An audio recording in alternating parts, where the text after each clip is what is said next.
Hello, ladies and gentlemen. Welcome to another episode of Play the Tape.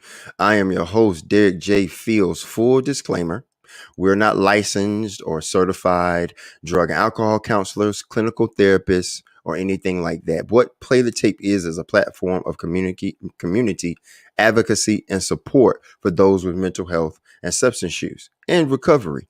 And it's a place where we come to share our experience, strength, and hope, our testimonies, our stories, to build a commonality, a humanality of our bond that we have as people, what we go through, our ups and downs, our trials and tribulations. Today, my guest is my brother. And I say that about all my guests, but they are my brothers and my sisters in this regard of life, humor, love, pain, success, joy, trials and tribulations. We all have those commonalities as people. That's what unites us. But my brother today, my guest today is I met him at a cozy comedy club in Virginia called Kazi's one night, and him and my sister that was up here in season one, Tavania. So we all meshed very, very, very well. If you didn't know, I did 8 years of stand up comedy. I was touring. I was in all up and down Texas, all up and down the southeast and the coast and the Gulf Coast before my addiction really took over, and my mental health suffered. So did my comedy, and I had to excuse myself from something that I love to do. But God brought me here to do this, and I got to be grateful for that. So my guest today is David. Is it Catash? Catash? There you go. Good like succotash, you know what I'm saying? I know I was messing with you. I already knew I was gonna do that when I introed the show. I said I'm gonna mess with her. I Catash. I know we talked about it off air, but I was like, is it? Because look, if you look at it, you could be like, it could be cat ash, like cat ash, not Like cat ass, but cat like ash. like a Excuse my cat smoking a excuse. cigarette. I get it. like some people say catfish, and I said you need to learn how to read. Yeah, there's no F in there. Ash. Ash, right? There's Ash. Yes, Catash, my brother, Catash. Listen, welcome. Listen, I love you, man. Thank you for being up here, um, doing the show today, giving people your experience, strength, and hope, giving people how your faith, your comedy, your humor has helped you overcome and continue to overcome any mental instability that you've had, because we all face depression, sadness, Yeah. grief, loss, anger, pissed offness, pistivity, the highest level of pistivity, like all of those lifing things that come on us that make life heavy. I'm glad you're here to share how you overcome or overcoming those different obstacles. So without further ado, my brother, Catash. Yeah, man, yeah. Like with the once people call me succotash, I say that is an activity I tell my wife to do. You know what I'm saying? That's something she like doing for me, sucking Catash. Yeah, man. But whew, man, just I'm 45 years old. 45 years old means I'm 2 colonoscopies old. You know what I'm saying? And my great grandfather, he died of colon cancer. So I get that checked out, man. But I mean, where you want me to start at? From the beginning? You can start anywhere you want, and you're not censored. You can express, be as vulnerable, be as authentic as you need to be. I mean, I could So cuss. you Oh, can. I ain't at church today. Let me stop. I'm good, man. Yeah, man. Well, I'll tell you from the beginning, man. I'll tell you how it was conceived, man. It's probably the heaviest thing I'm gonna say this whole time, man. I was conceived through rape. You know what I'm saying? I was conceived through rape. My father he was a rapist. And growing up with that, I was in the church. I got saved when I was 11 years old. And going back when I was around 6, my father, he was trying to see if he could hook back up with my mom. I mean, hook up with her really, because she was a nurse. She was a nurse. Okay, she was a nurse for my grandmother. This is before I was born, and my father saw that he wanted to have sex with this person that was 24 when he was my age, like 45. Okay. My father is 3 years younger than my grandmother was. He was born in 1933. She was born in 1930. So I mean, that just tells you a whole lot right there. And she went to get some things done for my grandmother. When she went upstairs, he seen her and he ripped her clothes. And I'm not gonna tell the whole story because that thing made me cry. It made me cry when Mama told me the story about in 1999, which is gonna bring me up to something. I knew about what had happened, how it was conceived, but Mom telling me the entire story. Whew, in 1999, I was done, man. It was. What age in 1999 did you hear this? I said 1999. I meant 2019. 2019. How old were you at 2019 when you heard this? I'm 45 now, so probably like 40, 41. 40. Yeah, something like that. What I can't do math right. Was it 2023 minus 4? That's Yeah, about right. That's about about 40. right. Yeah, Yeah. yeah, yeah, yeah. And she told me this story, man, during her time here at Christmas, man. I just was balling, bro. But one thing she did say, she said, but his brother, when I went upstairs, I came down and all my clothes was ripped up. He knew that your father had raped me, and he went to beat his ass. I just, the big it plain. So people got a knife. He's about to kill him. I know what you did to her, because you did it to one of our family members. You know what I'm saying? My mom, she went and told my grandmother that my father's mother that she was going to be leaving soon, not going to be able to do this home nursing job anymore, but she would give her a little bit of time. And she said what happened, and she was embarrassed. My grandmother went to the same church as my mom, and they were a prestigious family. You know what I'm saying? I'm not gonna Mm-hmm. say the family name, but they were a prestigious family, and they had a good name and all that kind of stuff. But my father was messing up the name because he was always doing this since the age of 15. He had he had got a sponge from his record from 15, did something like that when he's 25, and several other times is what I hear.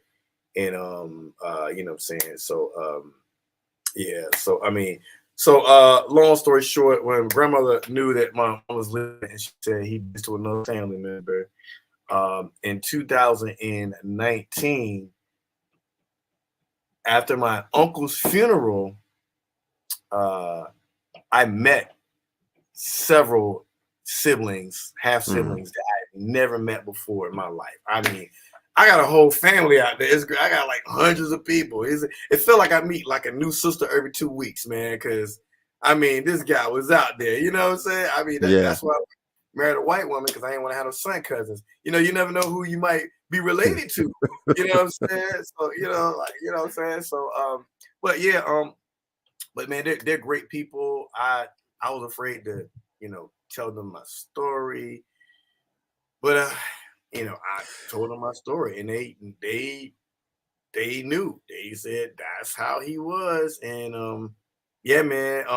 So that's how it's conceived, and When you growing up, was your dad there, or was he absent, or was he there, or was there ever like was there tension anytime that you would bring up your dad to your mom? You could tell that she was avoiding, or she would distract or deflect, or was he there? Was he in the picture? the ironic thing is that he went to the same church, like I said, and Mm-hmm. he went there. He was always drunk off of alcohol, always drunk. You know what I'm saying? I heard he really liked scotch and all that kind of stuff. And he was always he would be drunk. I would see him at church. That's the only time I really see him. And when I go up to him, my mom, she would always like, your daddy said go see him. You know what I'm saying? Go see him. She never got him locked up or anything like that. My dad was in the Jet magazine, man, because he was a real estate agent. He was a millionaire at one point. Died broke. Nigga died broke, but it was a millionaire. It was in Jet magazine, all that kind of stuff. But she would just say, go see your father, you know what I'm saying? And I would like, at church and, you know what I'm saying? So I was like, hey, dad, how you doing? And I was like, hey, it's my birthday, near my birthday. He was like, oh, yeah, it's a birthday. Write me a little check, man, for $5. And then when mom would go to the bank, the check would bounce. You know what I'm saying? Okay, my only memories of him is that and at church. He came to the house a couple of times. And when he came to the house a couple of times, it wasn't for me. It was really to see if he could get forgiveness from my mom and see if he can make this something. But he was already married. So you know what I'm saying? And I remember him being the person that taught me how to make a paper airplane. What my memories of my father is a paper airplane and a $5 check. That's right. That bounce. That's all. That's my really biggest memory, and it's crazy laugh. But yeah, man. Yes. I mean, so yes and no. Okay. When I was 17, though, I wasn't living at home with my mom and everything. So I was living with my girlfriend's grandma. That's another story. Kind of ran away from home, and and then in-house sex was kind of cool. But my mom called me and she said, DJ. That's what my mom called me. She said, DJ. I'm sorry. I get that too from my aunties on my dad's side. They were from New Jersey. What up, DJ? And I'm like, yeah. Are you a DJ too? Yeah, I'm a DJ. I'm sorry. I didn't mean to interrupt your story. I just got triggered real quick. If I ever decide to be a disc jockey, I'm gonna be DJ. You know what I'm saying? Oh, I did not like it growing up. Do not call me DJ. Do not. I never had a I problem. didn't. Yeah. I didn't like David. My first name is David. For some reason, I didn't like David. I was like, it's a white boy name. Everybody in my school named David is white, and I'm the only black David. So I was like, David. And then when I started knowing about David in the Bible, I was like, yeah, David, exactly, right. So, I'm but proud no, of my name now. you was getting to before I cut you off, my bad on that. It's a DJ thing. You had said that at 17 you had ran away from home at a time. Would you want to explain why at 17 did you run away? Oh, I'll tell you that in a second. I just what I want to talk about when I called my father. When my mom called me and she said, your father is in the hospital and he's going blind from diabetes.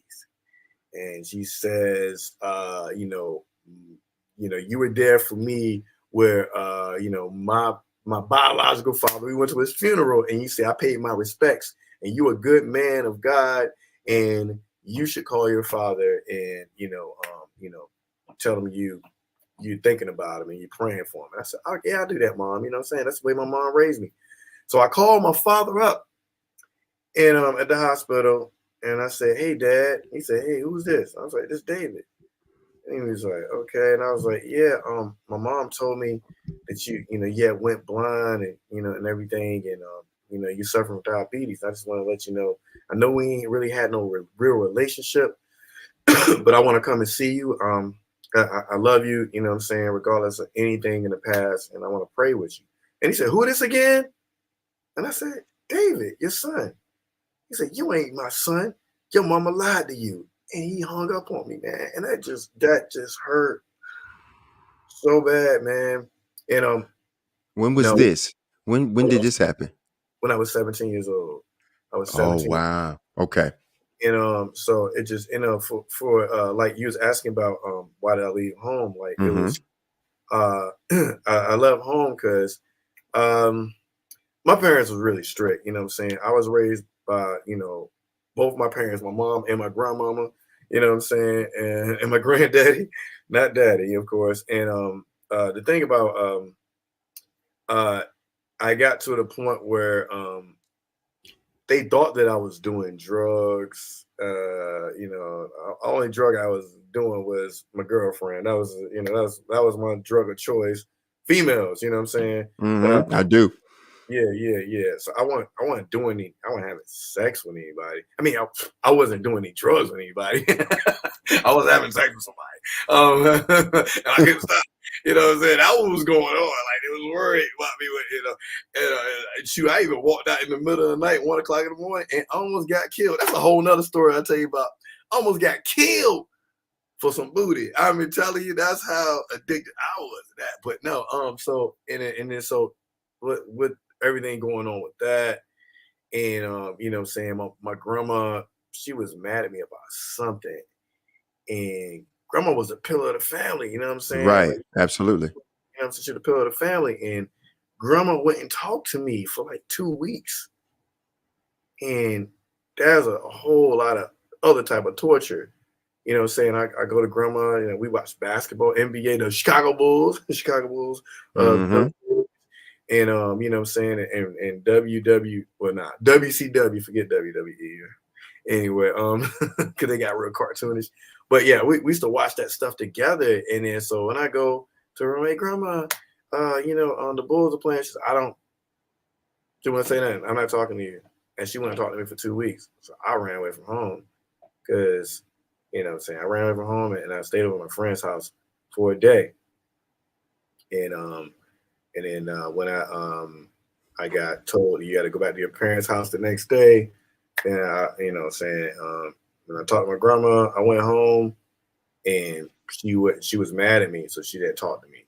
So it just felt, so I ended up making, telling a story about, what was going on at home, and stayed at my girlfriend's grandma's house for like a year or something like that, you know what I'm saying? And I hope she don't see this interview, but I was tearing that thing up. It's too late for that.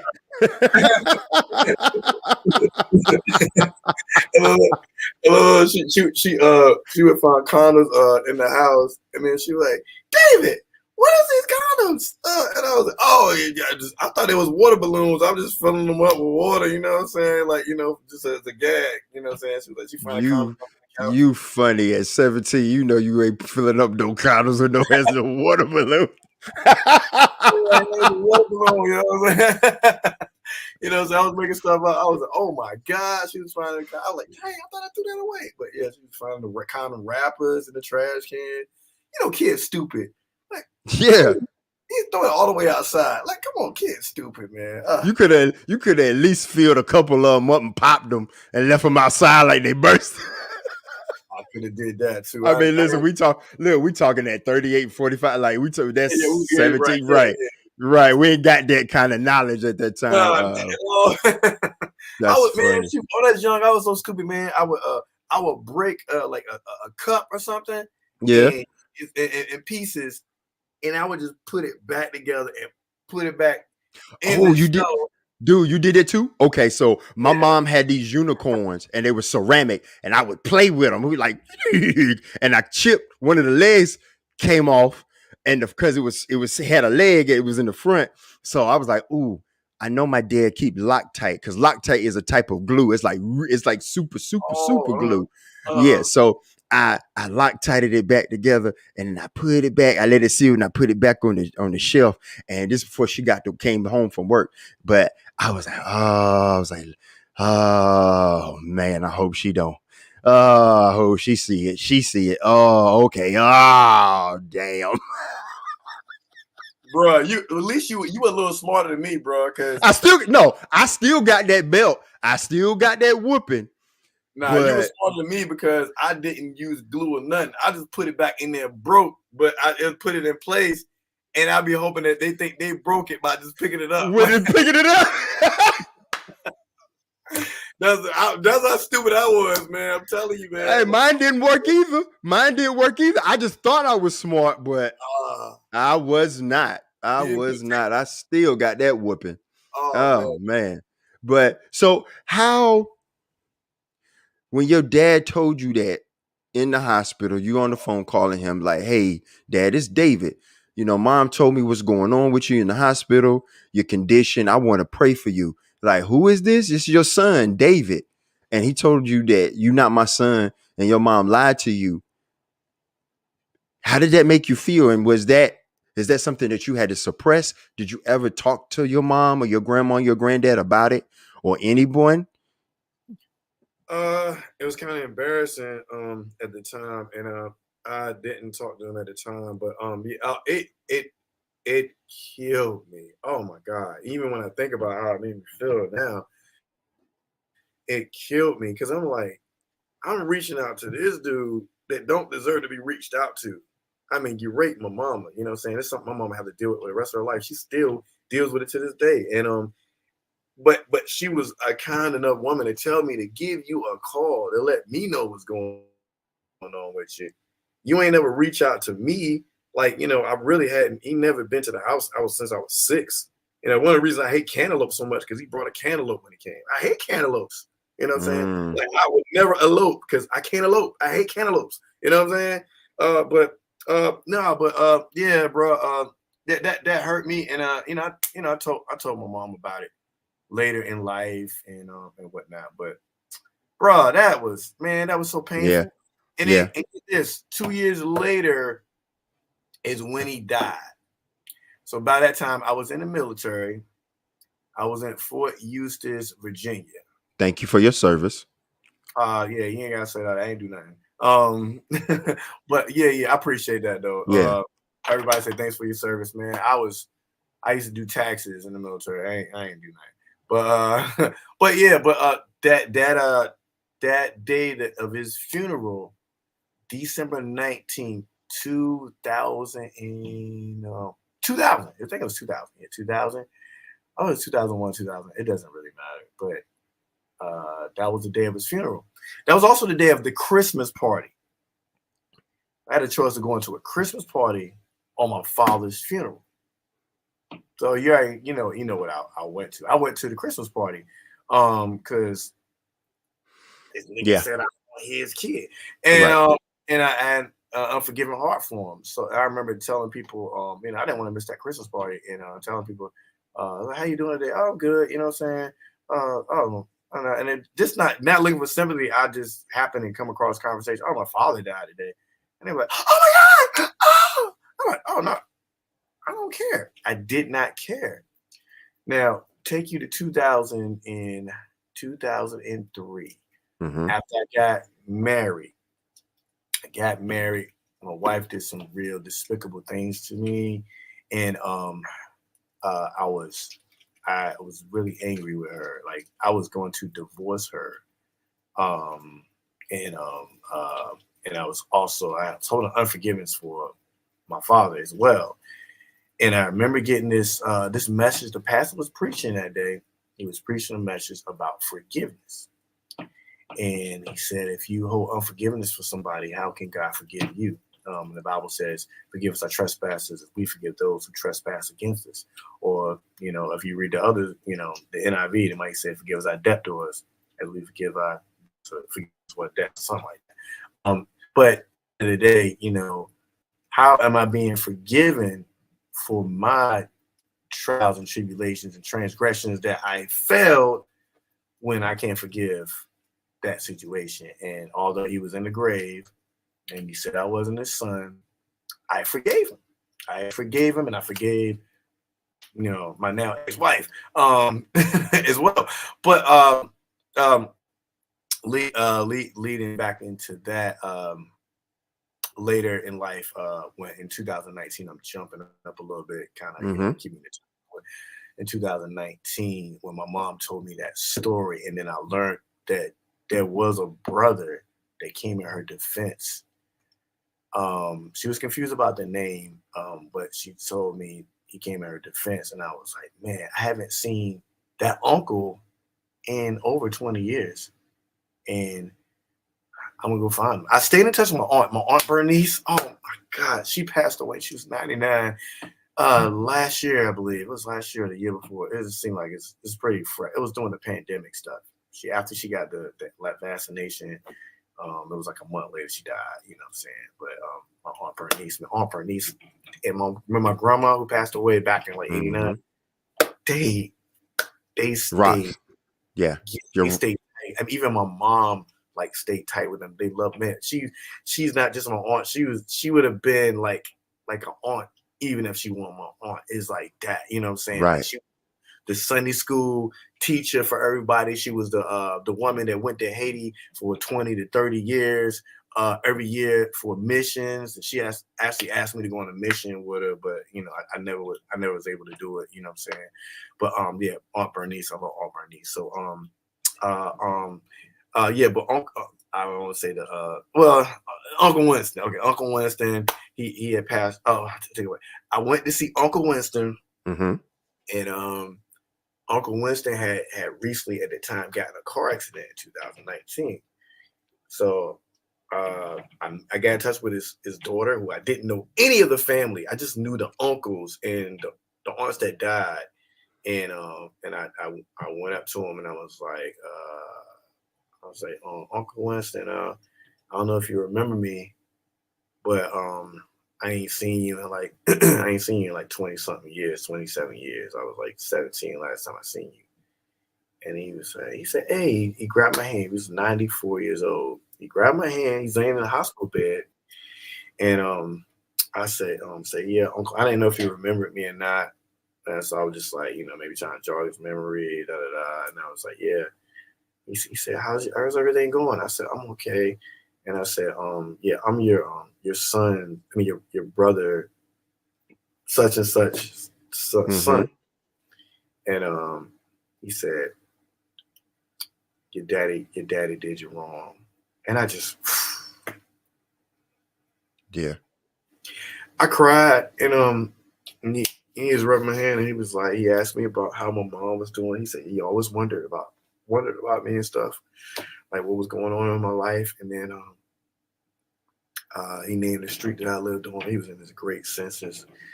He talked about the company that him and my father had together, and about how my father had done a lot of wrong things. He kept covering it up for him his entire life. And then he was after that he was like, you gonna come and visit me again? I want to see you again. I was like, yeah, I am. I left, and I was there for probably like an hour, and it was like one of the most powerful family meetings I ever had on that side of the family. Right.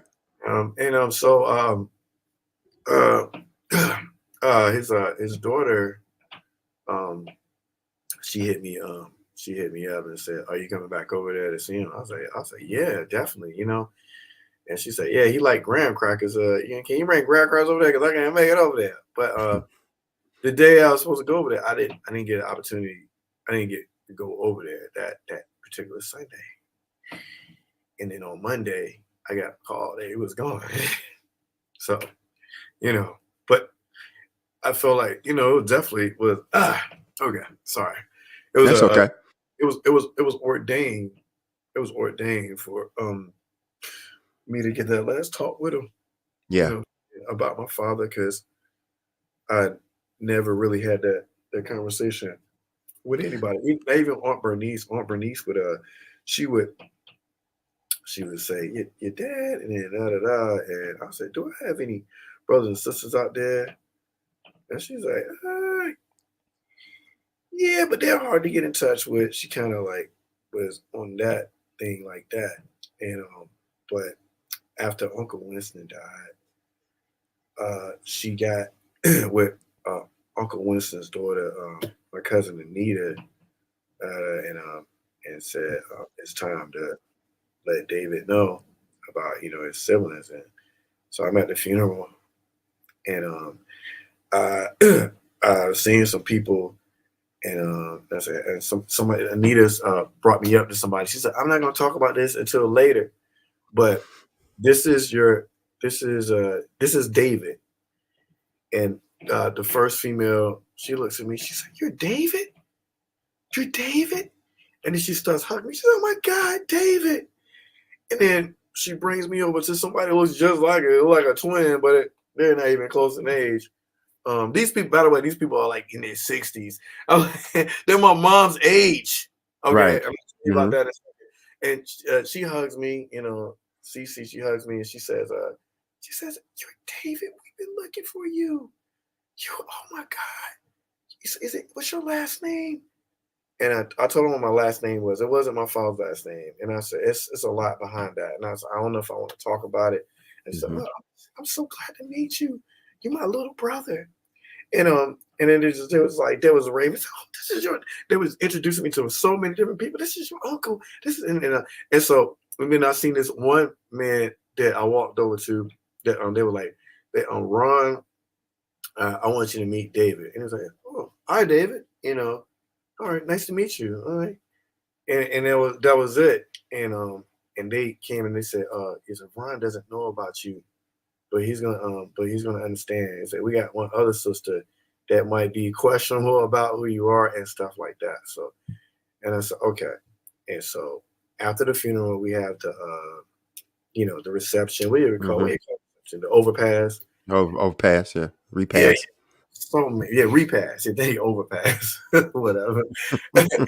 So we had the repass, and then my one of my cousins was like, "Okay, so we have all the families here, and we want everyone to stand up and introduce who their mother and father is." And I said, "Oh my God, like this woman's not a real good woman, by the way. So I won't mention her name on there, but she's I've known her my entire life. She was not a good woman, right? She Yeah. has like some evil stuff about her, and what she was trying to do was embarrass me because I was the person that was new to the family. You know what I'm saying? Right. Like Right. Trying to be messy with the whole situation at that time. she was being Yeah. messy. Mm-hmm. So I'm sitting on this side of the room at the table with all of my father's kids and nieces and nephews and all that at this table, and they're all meeting me for the first time. But everybody know exactly where it was. And then all the way over there is another table with families that they've been together. It's like probably like maybe like 7 tables of families. And she said, "We're gonna start over there." So she started over there. So what it would have been, we would have been the last family. But after the first family did that, then my cousin, the one I told you has an evil streak, she gonna say, "Well, I want to hear about this table's family. I want to hear about this one." So she was talking about my table, and so I was like, "Oh my God, what am I gonna say?" You know what I'm saying? Like, like I'm the rape baby. You know what I'm saying? Like, I mean, so anyway, Would the at that time was you say you got saved at 11, so you knew about God, you knew about the teachings of Christ. At that time, were you like, Lord, help me, give me something to say, speak for me? Was that ever something that you tapped into, that power, that energy at that moment to be like, I don't know what's going on, I know this is malicious, I know she's trying to be messy, God, give me something to say, because I don't know what to say. I'm the rape baby. I'm the one that people are looking at right now. What do I do? Was there ever something that came over you that you thought about at that time? it did, and God answered the prayer in a miraculous way. Like that? Yeah, I'm gonna tell you. What ended up happening is so around the table, on the other side of the table was my, one of my sisters, um, and her kids. But she got up and she said her name, Gloria. She's just a sweet person. She said, "Oh, my name is Gloria. This is my son and daughter." She did that, and then my sister Cecilia. She said, "Notice these old people names, Gloria, Cecilia," Yeah. and then. So Cecilia always said that. Well, yeah, old people names. But and then Cecilia stood up. She introduced all her kids, her husband, and then she said, "And this is my brother David that we've been looking for for, for like 20 something years." Oh, wow. And everybody just stood up and clapped, man. I didn't have to go through that embarrassment. Oh, Man. that was all God, man. That was I Yes, it had no was. Yes, it that was was. she stood up and said that, man. That was a relief to my heart. Everybody started standing up and clapping for me. It was freaking amazing, bro. And man, ever since then, family members like, I do my stand up comedy. They come out to shows. They know the story. And when we sat down, they were like, "What?" The sister there was, they were concerned about Sherry. May she rest in peace. I love her. The one they were concerned about that wouldn't like accept me or believe it or something like that. She used to be a police officer. She said, so she said, "Well, David, let me ask you, where you come from? And her mom, her 80-year-old mom, who is still alive, by the way, her 80-year-old mom, she says, "I know all about David. I know his mama. I know everything.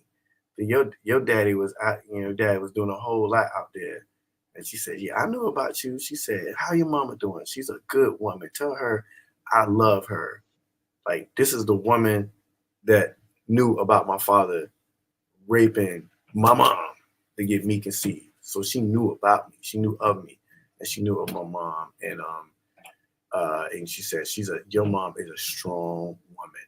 Your mom is a real strong woman." And Sherry is like, and Sherry, me and Sherry got like this, and she died last year. I spoke at her funeral and everything, and we got really tight. But she started going through dementia and whatnot at the end, and she started calling me.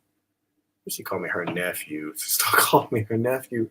Like, I am not your nephew. I'm your brother. I know.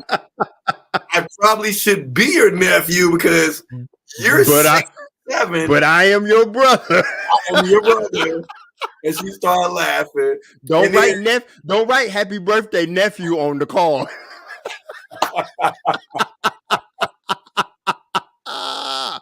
and the other thing is that she what she didn't forget was that my name was David, but she would forget the relationship. And she would call my niece, her daughter, which is around my age, and she would my niece would call and say, your sister over here calling asking for you. She talk about, where's that nice man David? I love David. He's such a nice man. That was like, I was like, I'm your brother. I'm not just some man. I am your brother. And I'm gonna tell you a miracle that happened with her too, real quick. Yeah, because that story's good. I'm sorry. No, you good. This is good. Sherry. So Sherry had went in a coma. She went into a coma, bro, and they thought she wasn't gonna make it after COVID and all this kind of stuff, right? Because by the way, she got hit by a drunk driver in the 90s. Ain't been the same since. So she basically been suffering since the 90s, barely could walk, you know what I'm saying, breathing oxygen and all that kind of stuff. Drunk driver left her for dead. Like, she basically should have died back in the 90s. But she lived on until last year. And so Sherry, her health was always bad since then. So she went into a coma for we call it murder view here in Portsmouth. You know what I'm saying? It's married view, but we call it murder view because what I'm saying, a lot of niggas going there with a scratch come out dead. You know what I'm saying? So yeah. It's one of them jokes. But yeah, so Sherry, they gave her some medicine that made her go into a like it almost killed her. So they ended up getting her to another hospital. They were trying to get her back, and she was going into all these convulsions and stuff like that. But she was in a coma. And so my niece called me, and she was like, David, she's like, I got bad news. Your sister went into a coma. I said, what? I thought she was gonna be all right. She said, yeah, they saying they don't know if she's gonna make it and that like that. And I said, I repeat that in the name of Jesus. And I said, man, I read in the Bible that laughter is a part of healing, and I'm just gonna go over there and tell her jokes, and maybe she can still hear me. She's like, yes, you should be Mm-hmm. able to hear you. So Mm-hmm. I went over there, and I said, I start loving her. I said, I love you, and I was doing all that kind of stuff. And I said, well, look, I'm gonna tell some jokes, and I just start telling jokes. And when I got to the second joke, she went like and I'm telling you, she was no movement. It was like she was like barely having any brain energy. And when I started telling that first and second joke, she went like this, and I was, oh, what the? I called a nurse and I said, hey, a nurse. She went, like this, bro. And it was just like that. And I was scared as hell. I'm not gonna lie to you. I didn't know what was going on. The nurse came in there, and then it's like, she said the medicine's reacting a certain way. I started telling the jokes, and then you know what I'm saying. So I left that day, Mm-hmm. and that night, and when I woke up in the morning, my niece called him. She said, "Guess what, David? Your sister's awake." I said, "What?" Wow. And I told her what happened, and she was like, "Oh my God!" I said, "Man, that scared me." She said, "Yo, you probably moved some brain activity." Cause she always said, she said, "I'm so funny. You're so funny." And so when I came back the next day, I said, "Man, you had me scared yesterday. You breaking into some, I don't know what you were doing." And I said, "Do you remember me telling you jokes?" She said, "Nope." I'm like, "What?" Like she didn't have any recollection of anything. But I definitely feel like that God used Her my spirit, her spirit received that love from that humor that you have. she did, man. She did, and it was freaking amazing, man. So, but yeah, man, you can go where you was about to go now. I just I would have forgot about that. No. I appreciate all of this. I just like 15 minutes. We have 15 minutes left, and I want to get to the point. We had talked about all the different trauma, from understanding where you was conceived to um, the family, the loss and the grief and the death of people in your family that are close to you, Yeah. the things that your dad said to you, your background, the ex-wife, all that trauma, all that hurt, all that pain. Where did what does comedy do for you to keep your recovery going? And when I say recovery, I don't mean necessarily just for mental health or just for substance use. Recovery is a term that I like to say that is inspirational change moving forward, where your humor, your comedy, your laughter, your laughing, the things you do to be of service to people, that's recovery for yourself and others. Where did that come from? Where did that start? Just a quick Uh, little backstory on where David's comedy sparked from. oh, my comedy sparked from well, I definitely would say Red Fox and Richard Pryor, Eddie Murphy, but the true spark came from the daggone household. My grandma is a fool. Well, she's not alive anymore, but I'm talking about my mom's mother. Mm-hmm. She was a fool, and God rest her soul. That was a matriarch of the family, man. And man, she was hilarious, man. She was stupid. She was always playing practical jokes on folk, including me. And she don't want no practical jokes played on her though. She mad, but How but you yeah, can't take it? How you can dish it, nah, but you can't take it? I know, she right? can't take it, bro. She can't take it. But she would, man. I remember time she told my mom. Hey, she said, pretend that for my sister. She would tell my mom, go out and pretend that somebody breaking in the house. And then say see what she gonna do, right? So anyway, my mom would go outside, and it took me like 5 minutes later, my nigga. 5 minutes later, my mom go and go, somebody breaking in the house. I mean, she's a terrible actress. Terrible. No, somebody's breaking. You know what I'm saying? Some mess like that. And then, my sister go, oh my God, she going crazy. And then guess who else run? My grandmama. Because she don't forget that she told my mom to pretend somebody breaking the house. That's funny. That is hilarious. How you gonna forget the setup? You behind the setup, She said, Oh, the Lord have joke. mercy. She done ran outside. She going crazy. Ah, You know, that's funny. she don't grab a gun. She don't, grab a purse. Don't throw a wig on. All in like 30 seconds.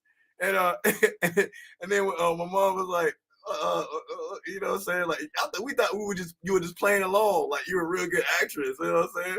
But mom was like, Lord, don't scare me like that. Don't do it that good no Yeah. more. I'm like, That's funny. That's funny. Mama.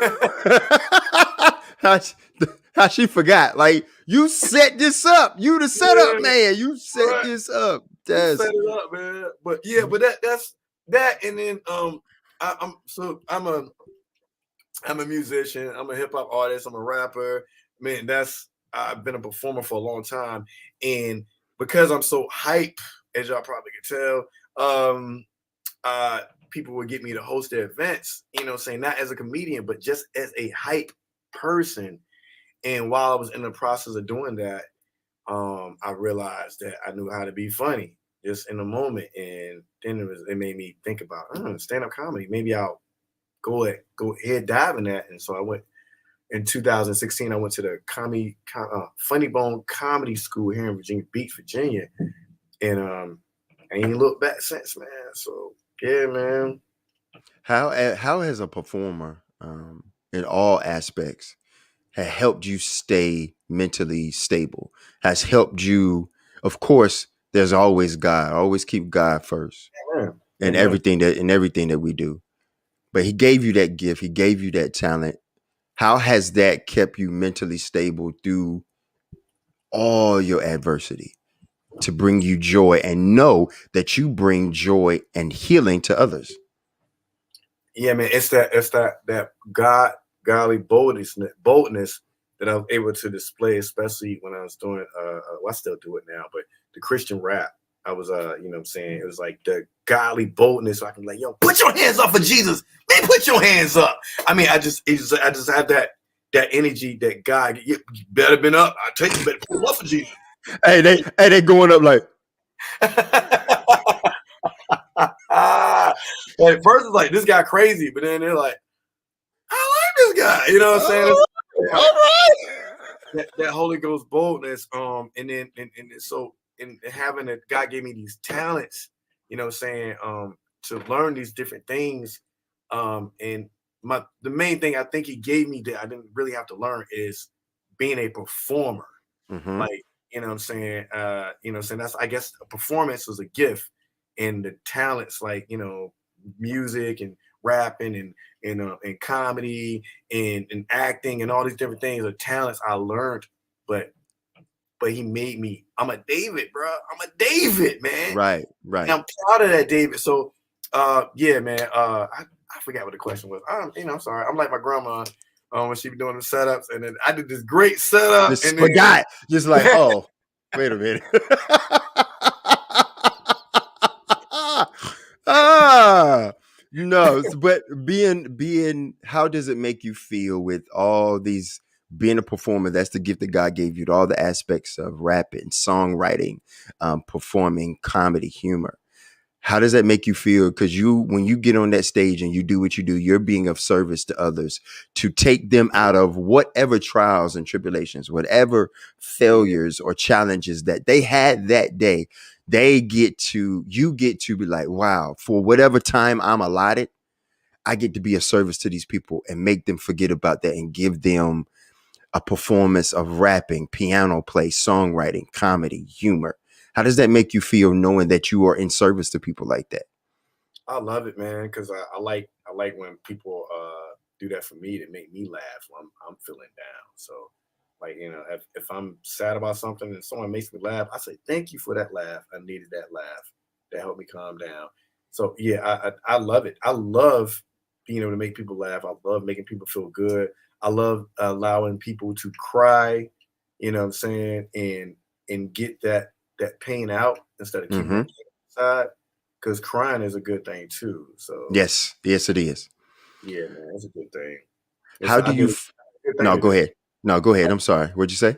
No, so I did a really good thing today because had a little bit Yeah, cried. you did. We had crying, we had laughter, we had it all. That's what we do here at Play the Tape. I wanted to Yeah. ask you, do people come up to you and be like, because I've had it happen to me. It was like, man, you know what? I had a bad day today. Thank you. Just how you said it, just how you say it to them, as people come up to you after a performance of any kind and be like, you know what? That song you played moved me. That song you played inspired me. That joke you told lifted me up. Have you ever gotten things like that? Yes, especially when I was doing prison ministry. Oh my God. So when I used to do prison ministry back in 2019, before the pandemic happened, I was heavy into it. And I would go and I perform music and I would do comedy. So I was a double dipper, you know what I'm saying?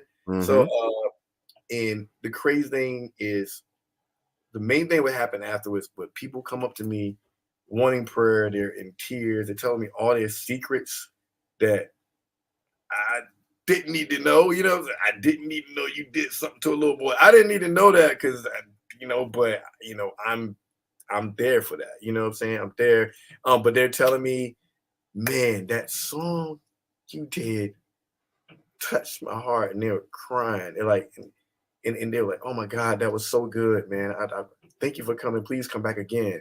And then somebody in the same setting, the same event, like after I'm talking to this person says, man, I needed to laugh so bad. Thank you so much, man. Thank you for making me laugh, bro. Can you pray with me? I was like, yo, that is crazy. And God let me see that. Like, I had a whole year where I wasn't really getting gigs. You know what I'm saying? Like, it was like, I was like 2017, I was on TV. I had a commercial I was on, and then everybody, oh, let's gig them up, gigging up. I'm getting gigs. In 2018, I had a little open mic. Then things started slowing down. 2019, I was part of prison ministry and wasn't doing a lot of comedy out there, except in the prison. And I was doing a lot of prison. I'm talking about like, Sussex, number 2, which is Mm-hmm. a real prison. A real prison. Absolutely. It's a real prison. Yeah. So Yeah, it ain't county. It's prison. real deal, bro. It's real Real deal. deal. Yeah. And But yeah, but God, I think that was a that was payment spiritually for you yes, it was. to hey, trust in me. I got you. I need you here right now for this season, and don't worry, I got you. Have faith in me, trust in me, and my will that I have for you. I'm not going to leave you alone. I'm not going to leave you stranded. But this is where I need you to be right now for this season. Is Right. in in the prison system, giving back, being of service to these people that need you the most. Yes. Yes. Yeah, man. It And was, I know that made you feel fulfilled in it your did. spirit. Yeah.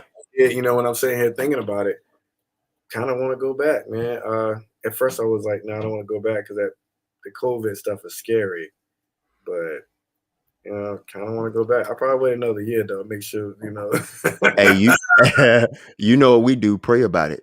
Yeah, yeah, yeah. See where God leads you in that, and you might not have to do it to the extent you was, but maybe twice a month.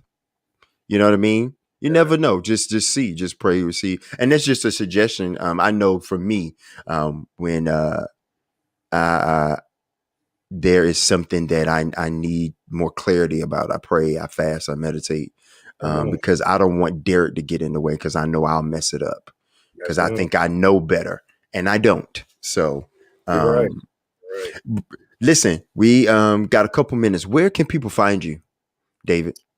Man, you can find me on the planet Earth. You can find me in Virginia Beach, Virginia, inside of my black skin. He said Sometimes planet you can, Earth.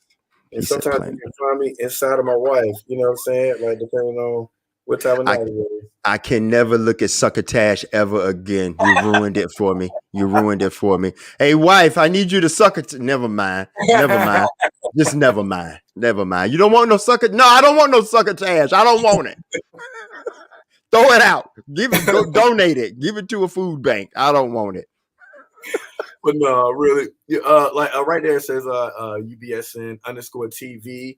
That's my IG. It's also a TV channel that I have that's on Roku, Amazon Fire TV, Apple TV, and you can just download on your Android devices too, your Android or your iOS devices. UBSN TV. Look at it. It's a comedy channel. We do some religious broadcasting. It's mainly comedy though, and short films and stuff like that. But it's starting to grow. So jump on a bandwagon before the bandwagon turn into a tractor trailer. You know what I'm saying? Absolutely. Also, you can check me out on Roku. Not Roku. What is it? What's this thing called? Tubi. I'm on a Tubi movie, ladies and gentlemen. Okay. I'm making big time Tubi. Oh snap, Tubi. Hey.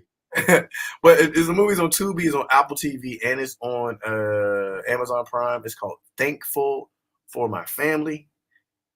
I'm very thankful for my family, and I play a older guy. I mean, I might be an older guy now because I got a little bit of gray, but I play an older guy with a stuttering and impediment, speech impediment, but it's a hilarious movie. If you don't like the first 10 minutes, just watch when I come up. You'll love. I'm telling you, I put it in. I put it in for that daggone movie. I really did. But yeah, get ready. He's gonna be laughing because it's a whole lot of stuttering, but it's a whole lot of hilarity, man, about it. Yeah, and yeah, man.